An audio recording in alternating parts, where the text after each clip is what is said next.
A few years ago, researchers running a large international study made a request that sounds almost too simple to matter. They asked thousands of adults, most of them middle-aged and older, to squeeze a hand dynamometer as hard as they could, just a basic grip strength test, nothing more elaborate than that. Then they tracked those same people for years afterward.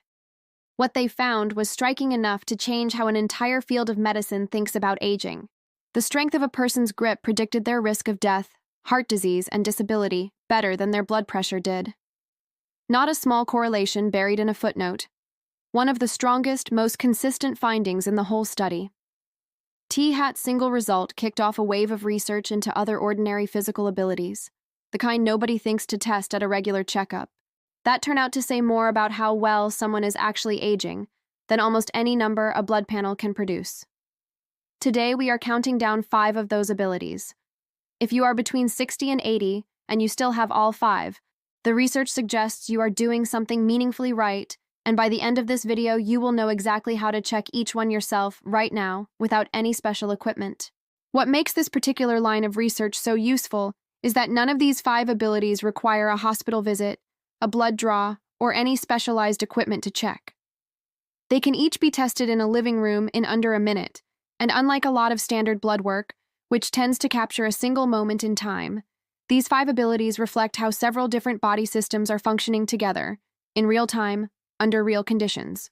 That combination of simplicity and genuine predictive power is exactly why researchers in geriatric medicine have increasingly pushed for these kinds of functional tests to be included in routine checkups, alongside the standard measurements most people are already used to. Number 5 is grip strength itself, the exact measure that started this entire line of research. The study responsible for that original finding, known as the PURE study, followed nearly 140,000 adults across 17 countries and found that for every meaningful decrease in grip strength, the risk of death from any cause rose in a strikingly consistent way, a relationship that held up even after accounting for age, activity level, and existing health conditions. Grip strength works so well as a marker precisely because it is not really just about the hands. It reflects overall muscle quality and nervous system function throughout the entire body, since a strong, coordinated grip depends on healthy muscle tissue, efficient nerve signaling, and a well-functioning cardiovascular system delivering oxygen and nutrients to working muscle. When any of those systems begin to decline with age, grip strength tends to decline right alongside them, which is exactly why it functions as such a reliable overall snapshot. You can get a rough sense of your own grip strength without any equipment at all. Try opening a stubborn jar lid, wringing out a wet towel with real force, or carrying 2 full grocery bags in each hand from the car without needing to set them down part way.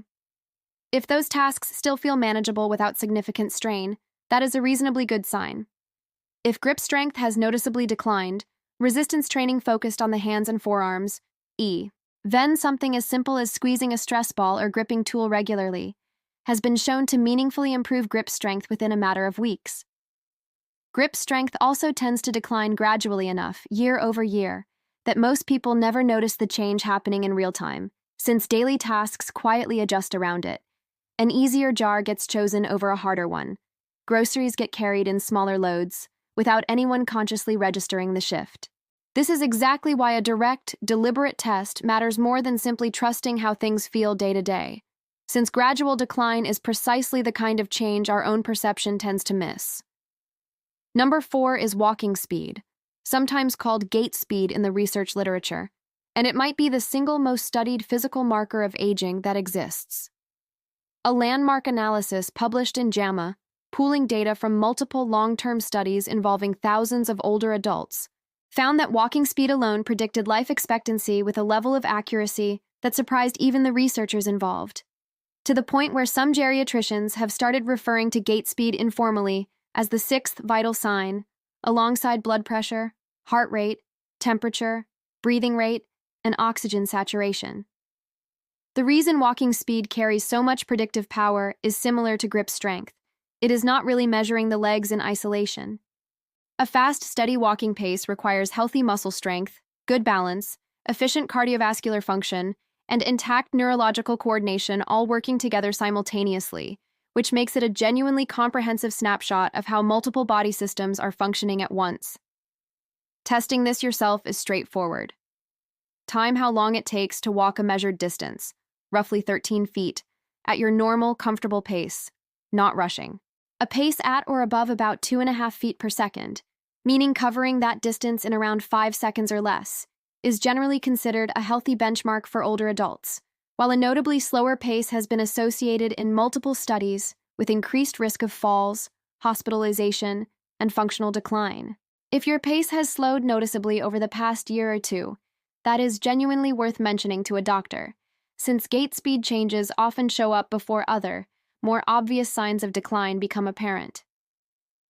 Walking speed also has a genuinely useful advantage over most other health metrics, in that it is something you can directly train, simply by walking more and by occasionally walking with intentional purpose, rather than always at a leisurely pace. Interval-style walking, alternating a few minutes of brisker pace. Walking with a few minutes at a more relaxed pace has shown measurable improvements in overall walking speed and cardiovascular fitness in older adults within a matter of months, without requiring any equipment beyond a pair of comfortable shoes. Number 3 is single leg balance, and this is the one that tends to surprise people the most, because it seems like such an unusual thing to test. A study published in the British Journal of Sports Medicine, following over 1,000 adults in Brazil, asked participants to balance on one leg for 10 seconds without holding on to anything, and then tracked their health over the following years. The results were significant enough to draw attention from researchers worldwide. Adults who could not manage the 10-second single-leg stance had a meaningfully higher risk of death over the following decade compared to those who could complete it easily. Balance depends on a genuinely complex, coordinated system involving your inner ear, your vision, the sensory feedback coming from muscles and joints throughout your legs, and the parts of your brain responsible for integrating all of that information instantly and continuously. This entire system tends to decline gradually with age, often well before someone notices any obvious change in how they walk or move day to day, which is exactly why testing it directly can catch something that would otherwise stay hidden. Try it yourself right now if you are somewhere safe to do so, ideally near a wall or sturdy piece of furniture just in case. Stand on one leg, hands resting comfortably at your sides or on your hips, and see how long you can hold it before needing to touch down or grab something for support. 10 seconds on each leg is the benchmark used in the research. If this feels genuinely difficult, balance-specific exercises, even simple ones like standing on one leg while brushing your teeth each morning, have been shown to meaningfully improve this ability within a matter of weeks of consistent practice. Quick pause here, because the next two abilities on this list connect balance and strength together in a way that makes them, in some ways, the most demanding tests on the entire list, and also the most revealing. Number 2 is the ability to rise from the floor without using your hands, knees, or any furniture for support, a test researchers refer to as the sitting rising test. A study following thousands of adults asked participants to lower themselves to a seated position on the floor and then stand back up, subtracting points each time they needed to use a hand, a knee, or any other form of support along the way. Those who could complete the entire movement smoothly, without any assistance, showed a significantly lower risk of death over the following years compared to those who needed multiple points of support to manage it. This particular test earns its place near the top of this list because it genuinely combines nearly everything the previous 3 abilities measure separately: leg strength, core stability, balance, joint flexibility, and coordination into a single, demanding, real-world movement. It is also, unlike some of the more abstract measures in a lab setting, directly relevant to daily life, since getting up off a low couch, picking something up off the floor, or recovering after a fall all rely on essentially the same physical capacity. If you want to try this yourself, do so carefully and only if you feel reasonably confident in your balance and joint health, ideally with someone nearby the first time.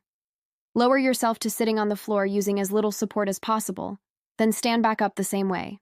If you needed to use a hand or knee for support, that is genuinely useful information, not a reason for alarm, and it points directly toward which of the earlier abilities on this list might be worth specifically working on.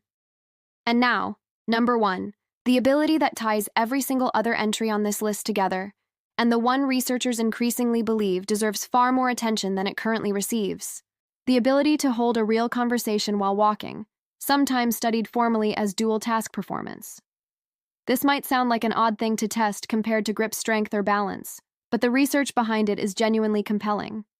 Multiple studies, including foundational work published in The Lancet decades ago, found that older adults who needed to stop walking in order to continue talking, a pattern researchers termed stops walking when talking, had a significantly higher risk of falling within the following months compared to those who could comfortably maintain a conversation while continuing to walk normally. The reason this matters so much is that walking, which feels completely automatic to most healthy adults, actually requires a meaningful amount of ongoing cognitive processing to coordinate balance, foot placement, and awareness of the surrounding environment in real time. In a genuinely healthy brain and body, this coordination happens largely below conscious awareness, leaving enough spare mental capacity to carry on a normal conversation at the same time without any noticeable strain. When the underlying systems responsible for movement and balance begin to decline, walking itself starts to demand more conscious attention. And that increased demand quietly eats into the mental bandwidth available for anything else happening at the same time, conversation included. This is exactly why dual task ability functions as such a sensitive early marker, often revealing subtle decline well before it becomes obvious in any single ability tested in isolation. You can get a rough sense of this yourself simply by paying attention next time you are walking and talking with someone. Do you find yourself needing to slow down or pause to finish a thought, particularly on uneven ground or while navigating around other people? If so, that is worth noting, not as a diagnosis, but as a genuinely useful piece of self-awareness about how your brain and body are currently coordinating together. This particular ability has become increasingly important in fall prevention research specifically, since many real-world falls do not happen during simple, isolated walking.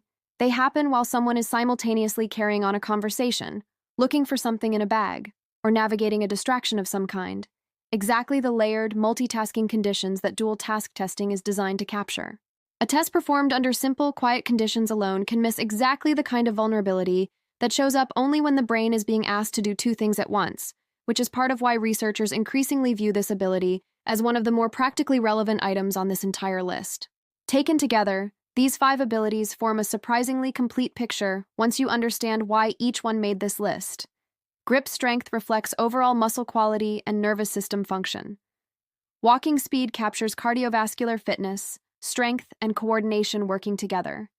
Single leg balance reveals how well your inner ear, vision, and sensory feedback systems are integrating in real time. Rising from the floor without support combines nearly all of the above into one demanding, real-world movement.